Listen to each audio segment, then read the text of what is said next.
Hi all, I'm trying out this YouTube thing, see if anybody takes any interest.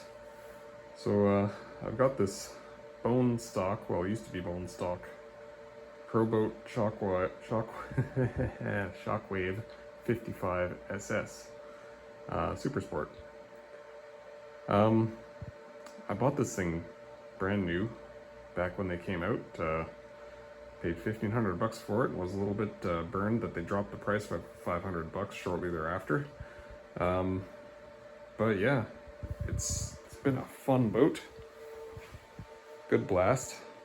Unfortunately, it's got some pretty serious design flaws in my opinion.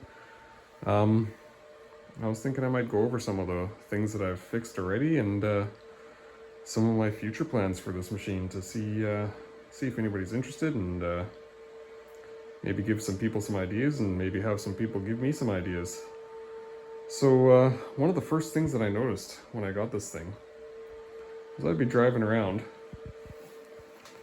All of a sudden, it would not be steering properly. And I'd bring it in.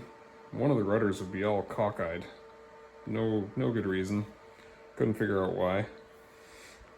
It turns out that what was happening was the slit here wasn't wide enough on all four of these little clamps. So even though the bolts were tight, it wasn't clamping down with any force on the shaft. So what I ended up doing was I just took a little file and I widened that slit out, and now it clamps down good and tight and never had a problem since. Second thing I did was I bought some replacement trim tabs, and I bent them down almost flat with the hull. I know that's going to be controversial because that's going to impact my top speed, but the benefit I get from that is greater control. And in the water that I'm running this thing through, it's can get pretty choppy sometimes, and the last thing you need is this sucker blowing over or flipping over, because as you all well know, if you've ever driven one of these, they tend to flip over sometimes. And the worst part about that is that when they flip over, they sink, and they sink fast. And when they sink, unfortunately, what happens is that the engine gets full of water. So you gotta rip the whole thing apart, clean out all the water, take the electronics apart, clean that all out, because this waterproof box is the least waterproof box I've ever seen, ever.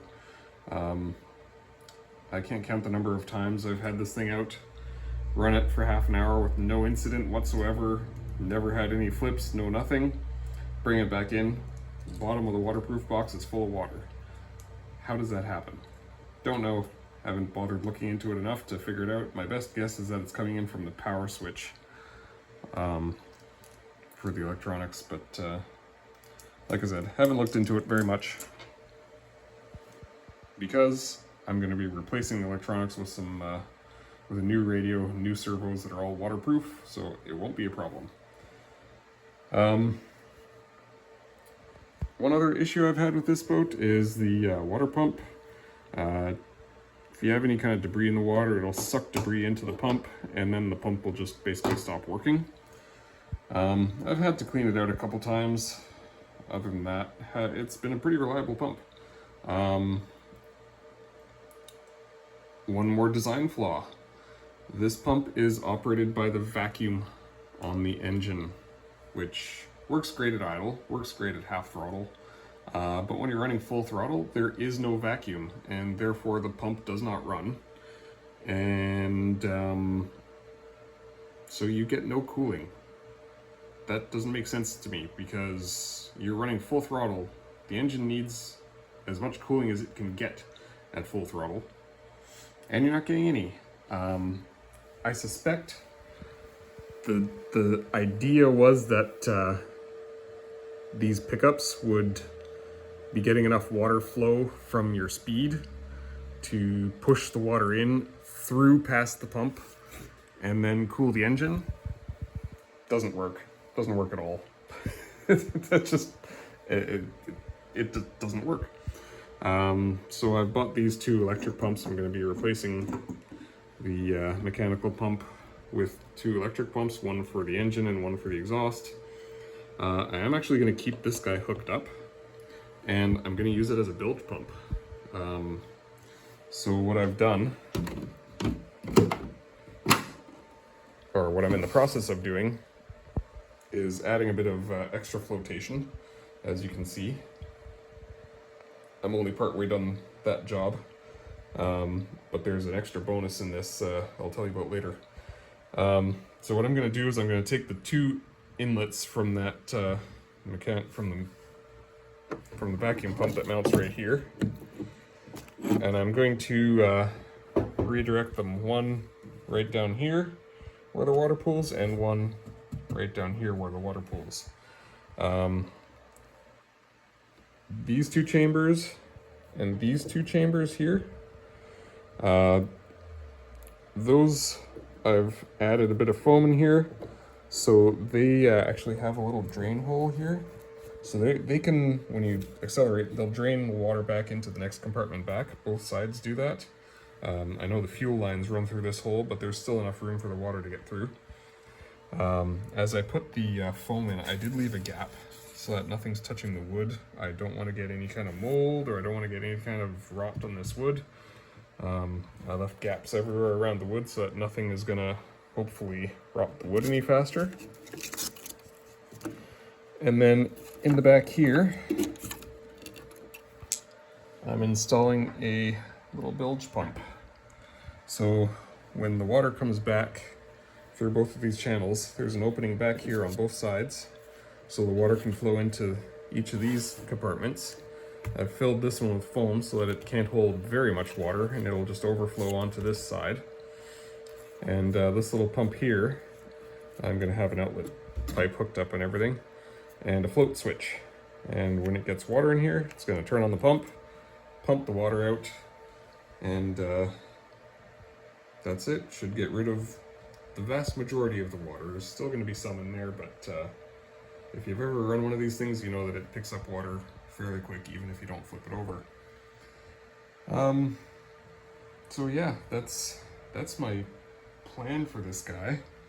One other thing that the foam is going to do for me, and I've tested this and it does work.